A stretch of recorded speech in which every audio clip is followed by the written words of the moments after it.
Hey y'all, thank you for joining me for another episode on how do you cook back to basics. Today we're going to make meatloaf. It's one of my favorites and it's one of my husband's favorites also. So if you don't want to miss out on anything, stick around. Okay y'all, I'm going to show you how my mother taught me how to make meatloaf back in the day. You really don't need much. You don't need all of these special ingredients that everybody keeps saying that you need. So basically what you need are some crackers. I have some crackers here. And what I normally do is I just take a handful of crackers like this and I just crush them up into my mixing bowl. I usually use about a half a packet of saltine crackers out of a big pack. I used a big pack of crackers and I might need a couple more. Okay, that's all you do. You just crack up the crackers just like that. Now if you don't have crackers in your pantry and you have regular oatmeal, you can use oatmeal.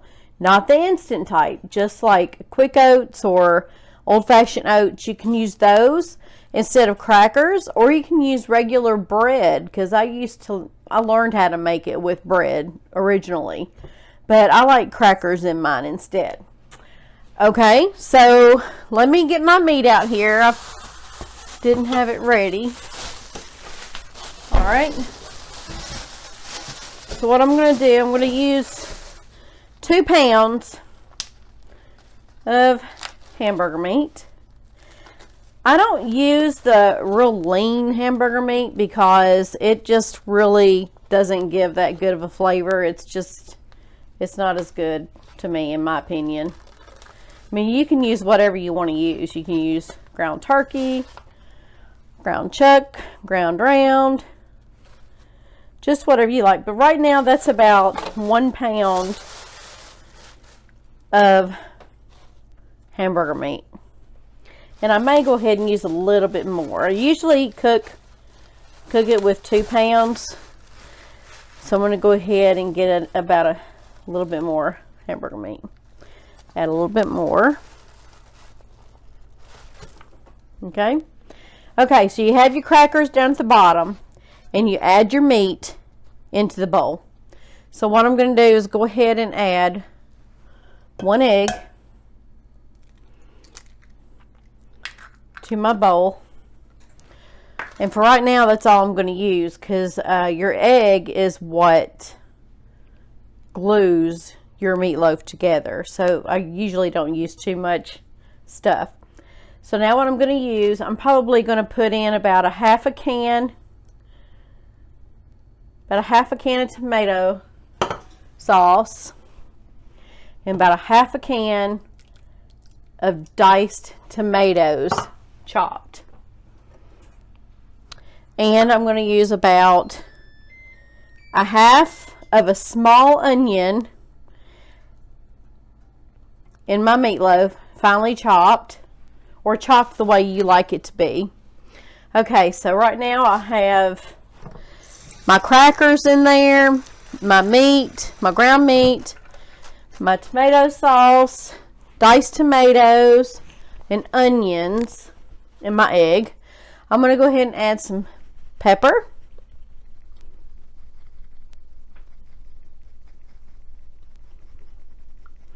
And salt and pepper is just to taste. You don't have to add it if you don't want to, but I always add salt and pepper to my food. Add my salt.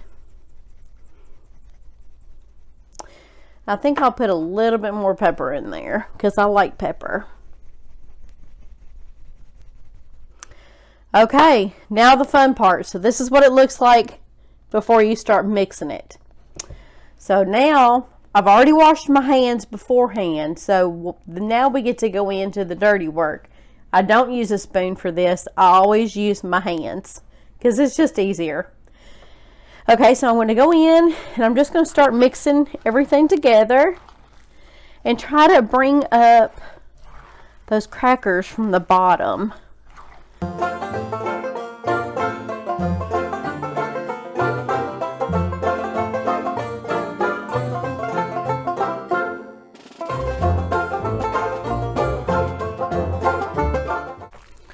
Okay, so I do not need another egg, which is a good thing. So what I am going to do is add a little bit more tomato sauce because I like mine a little bit tomatoey, and a little bit more diced tomatoes. It's just a taste.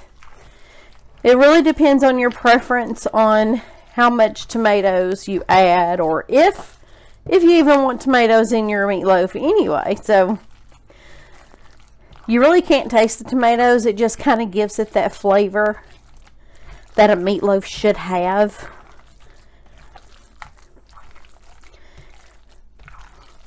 I think we're just about finished. Whoops, see, there's some crackers right there that didn't get mixed up very well. So just make sure that your meatloaf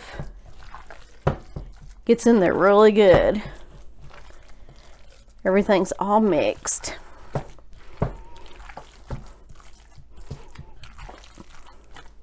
Okay, y'all. It looks like it's ready to go in our pan. So I'll be right back. I'm gonna get my pan ready and I'll be right back. Okay, guys, I'm back. Just wanted you to see this is what my meatloaf mixture looks like before I put it in the pan. So if you like other spices, you can add those in there, but this is just my basic simple meatloaf recipe, and I really love it. I just really basically just throw things in there. Okay, so here's my pan that I'm going to use to cook my meatloaf in. So what I'm going to do is I'm just going to start grabbing the meat from the bottom and just roll it on in there. Just like that. So now what you want to do is just kind of spread it out a little bit. Now, one of the tricks that I learned to making meatloaf is that when you make meatloaf, it's going to have grease in it when you're cooking. So in order for it to not just go all over the pan, you can like push down the sides a little bit so that if the grease is in there, it'll make a mold right on the side, and it's easier to drain that way. Okay. All right, so this is what my meatloaf looks like. It's ready to go in the oven.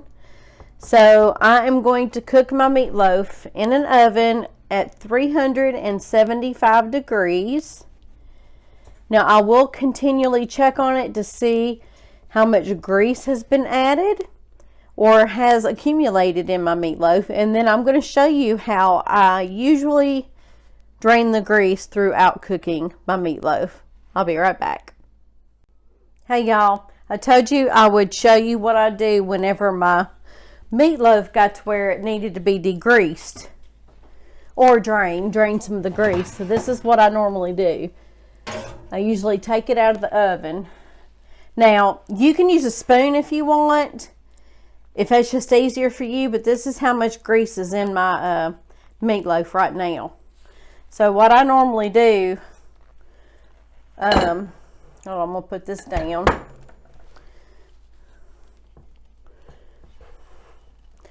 What I normally do is get my meatloaf and kind of just drain it into a bowl. I know you probably can't see that. Just drain it into a bowl very, very gently, the best you can, without tipping over your meatloaf into the bowl. That's how I do it, but I know that there's easier ways to do it. But I'm gonna go ahead and put this back in the oven.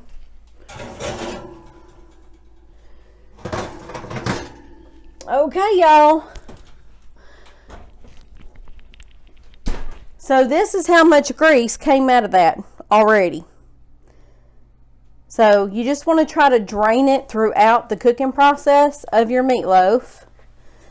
So whenever my meatloaf gets close to being done, I'll show you what I do to put on the topping. Be back in a minute. I just took my meatloaf out of the oven because I think it's just about done. So I'm going to show you what I normally do to put a sauce on top of it. It's nothing fancy. Nothing fancy at all. You'll probably laugh when you see it, but this is my favorite topping on meatloaf. 100% hands down is ketchup. Yes, ketchup. Look at that. All I do is just squirt the top of it with a lot of ketchup because I like that flavor. So there's a lot of ketchup right there. So then what I do is I just go around it and kind of evenly spread the ketchup all over it. And there's that. And then what I do is I put it right back in the oven to cook for the last 5 to 10 minutes that it needs to be in the oven, and then you're all set to go. All right, let's put that in there.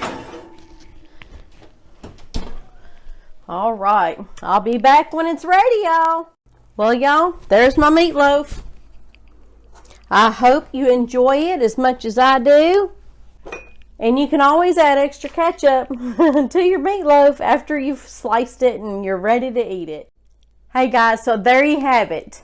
Thank you so much for joining me on this episode on how do you cook back to basics and learning with me on how to make meatloaf.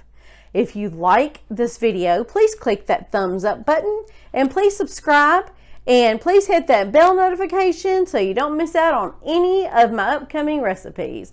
Thank you so much, guys. Love you lots. Bye-bye.